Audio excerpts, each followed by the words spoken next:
Olá, alunos dos quintos anos, vamos fazer correção? Bora lá! Correção de português. A lição de segunda-feira, tá? Páginas 40, 41 e 42. Vamos falar sobre poemas concretos. Muito bem. Primeiramente, turma, alunos, poema concreto. O que vem a ser poema concreto, hein? O que vocês entendem por poema concreto? Eu vou colocar aqui. Poema concreto, pessoal, só pra gente saber, ele dá ideia de movimento, certo? Você não lê um poema concreto igual você lê o poema tradicional, não. Quando você lê um poema concreto, dá a impressão que para você ler o poema, entender, você tem que seguir o desenho que ele está formando com as palavras. Isso é um poema concreto, é um movimento. Você não lê linha, depois a outra linha, não. Você faz o desenho com as palavras e você deve seguir, para você entender o sentido do poema, você tem que seguir o desenho para você entender. Então, o poema concreto é isso, a ideia de movimento. Ok, bem, na aula de hoje, vocês vão conhecer o Fábio Bahia. Vocês vão ler aqui a biografia de Fábio Bahia, que é um autor de poemas concretos, ok? Essa é a página 40. Bora para a página 41, certo? Aqui na página 41, nós temos um poema. Leiam o primeiro poema selecionado para o nosso estudo. Vocês estão vendo aqui? Não parece uma placa de trânsito? Muito bem. Veja, você tem que seguir como se você estivesse fazendo um movimento, até assim, ó, virando a cabeça para você poder ler este poema. Olha aqui, ó. Se não é o fim, recomece. Tá vendo essa flechinha aqui, ó? O que ela indica? Para você continuar lendo aqui novamente, ó. Se não é o fim, recomece. Aí de novo. Se não é o fim, recomece. Então, esse poema, ele tem essa característica, né? De você começar a ler e voltar a ler novamente a mesma coisa. Essa flechinha indica, ó, continue. Muito bem. Então, vamos responder. Como as palavras estão escritas no poema? Como as palavras estão escritas no poema, alunos? Elas estão em formato que lembra o quê? Um círculo.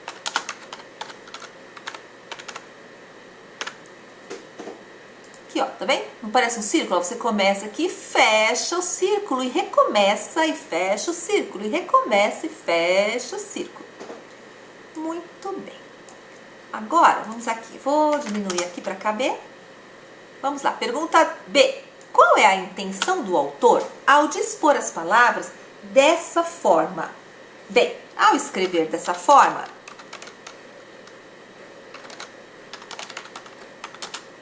o que vocês acham que o autor escreveu dessa forma? Por quê? Lembra que eu falei quando eu estava lendo? Que tem a flechinha que assim, você começa a ler e começa a ler de novo e começa a ler de novo? Muito bem, então quando termina o texto, ele começa de novo,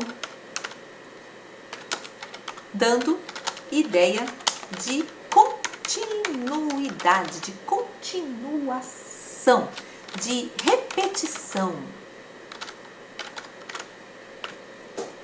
Certo? Ao escrever dessa forma, ele não quer que você pare aqui, ele quer que você leia de novo e recomece. Comece, termine e recomece. Muito bem. Questão C, letra C. Vamos lá, bora lá. Qual relação podemos fazer entre o que está escrito na imagem e a forma como as palavras estão dispostas? Veja bem, qual a mensagem desse poema? Eu acho, na minha opinião, que a mensagem é recomeçar.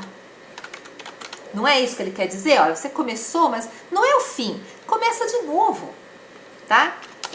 Tente de novo. Ó, não desiste. Tenta de novo, tá bom? Por isso, da maneira como o texto está disposto, Quer dizer, está escrito. Vou colocar escrito. O leitor, quem é o leitor? Quem está lendo. Relê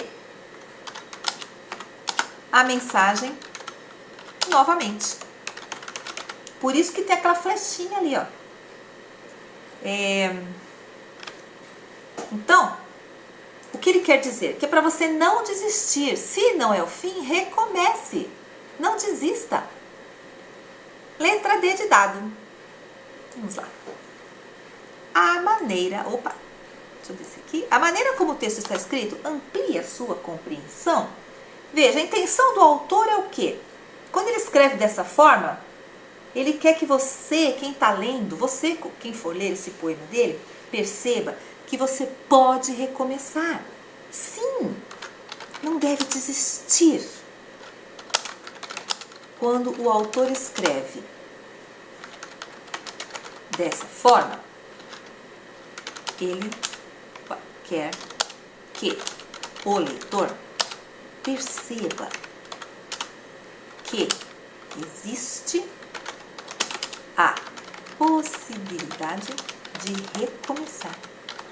Se você pode recomeçar a ler um poema, imagine na vida então. Imagine no nosso dia a dia. Se até um poema você pode começar a ler, quando termina, começar novamente, assim deve ser também a gente, pessoal. Ah, não estou conseguindo fazer essa lição. Não, peraí. Não desiste não, vamos lá, começa de novo, vamos tentar fazer. Tá bom? E a página agora, 42, era esse exercício aqui, o 3, tá? A aula 7 fica para amanhã. Vamos tentar esse aqui, o 3. Vocês estão vendo aqui, olha. O que é isso aqui, gente? É uma nota musical.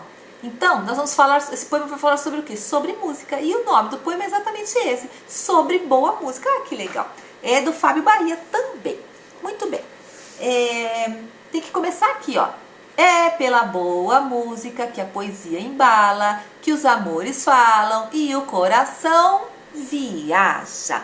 Tá vendo como você teve que fazer o movimento assim, ó, com a cabeça para poder ler o poema dele? Você teve que seguir todinho aqui, ó, a nota musical. Então, se ele tem a nota musical, ele vai falar sobre música. É isso aí. Bem, quadro de características dos poemas concretos. Agora que nós lemos alguns poemas concretos, a gente pode fazer aqui, ó, um quadro de características que seja igual em todos eles. Vamos lá? Então, o que a gente pode falar? Pera, deixa só um pouquinho. Deixa eu diminuir um pouquinho a letra aqui, senão nem vai caber. Tá. O que a gente pode falar dos poemas concretos? Primeiramente, são poemas visuais. Tem sempre aí o desenho. Eles formam um desenho com as palavras.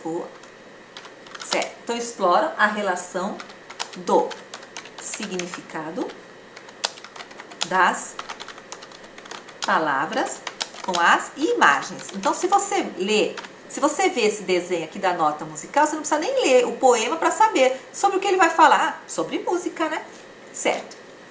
Próximo. O que mais que a gente pode falar? Sugere uma leitura diferente da convencional?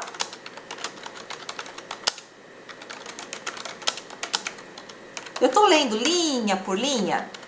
Não. Eu tenho que fazer o quê? Um movimento. Eu tenho que seguir o quê?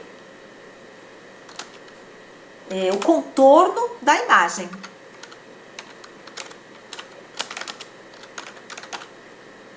O movimento. Muito bem. Próximo. O que mais que a gente pode falar? Deixa eu vir pra cá. Próximo. A gente pode falar que as palavras formam um desenho.